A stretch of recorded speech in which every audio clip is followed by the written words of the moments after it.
देखिए, बहन ने क्वेश्चन किया कि एक बच्ची थी वो फौत हो गई और शादीशुदा ही गालिबन, तो उन पर कुछ जहेज़ का सामान है, तो ये इन्होंने पूछा कि ऐसा कर सकते हैं कि उसका जहेज़ का सामान किसी दूसरी बच्ची की शादी के लिए इस्तेमाल कर लिया जाए, या यूँ किया जाए कि उस सामान को बेच कर और उस लड़की मरहुमा के लिए ईसाल सवाब और सवाब जारिया के लिए खर्च कर दिया जाए, क्या हुक्म शरा होगा।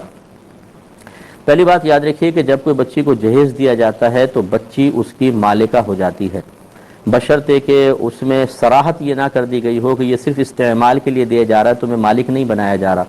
मिसाल के तौर पे किसी ख़ानदान में रवाज है कि बच्ची को बहुत सा जेवर देते हैं, लेकिन वो सिर्फ दुल्हन बनाने के लिए होता है, सजाने के लिए होता है, और सराहतन ससुरालियों को भी बता दिया जाता है, उन्हें भी पता है, ख़ानदानी कम्युनिटी जब होती है कि भाई 5-6 जो सेट हैं सोने के वो तो वापस ही ले जाएंगे, ये सिर्फ दिखाने के लिए हैं। अगर इस तरह है तो फिर तो बच्ची मालिका नहीं हुई, क्योंकि सराहतन कह दिया। वरना उर्फ यही है हमारे यहाँ के बच्ची को जो कुछ दिया जाता है, जो जहेज़ कहलाता है, वो बच्ची की मिल्कियत होता है। हाँ, कुछ लड़के को दिया जाता है दूल्हा को, तो वो लड़के का हो जाता है, जहेज़ में लड़की लाती है, लेकिन दूल्हा के लिए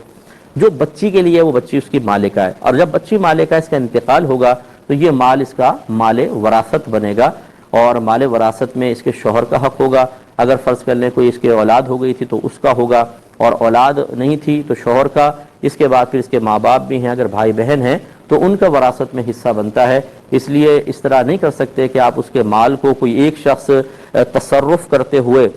किसी दूसरे के जहेज़ में दे दे या बेचकर उसको सदका कर दे और वारिस महरूम रहें। इसके लिए आप बाकायदा फतवा ले लें कि इस बच्ची के माल में कौन कौन वारिस होगा और उन वारिसों को इस माल से कितना कितना हिस्सा मिलेगा। उस तरीके से इस माल को तकसीम करना फ़र्ज़ है। अपनी अगर अकल लड़ाई तो जो कुछ लड़ा रहा है वो गुनहगार भी होगा, और उसने अगर सदका कर भी दिया तो इस पर उतना ही माल अब वारिसों को बतौर तावान देना लाजिम हो जाएगा।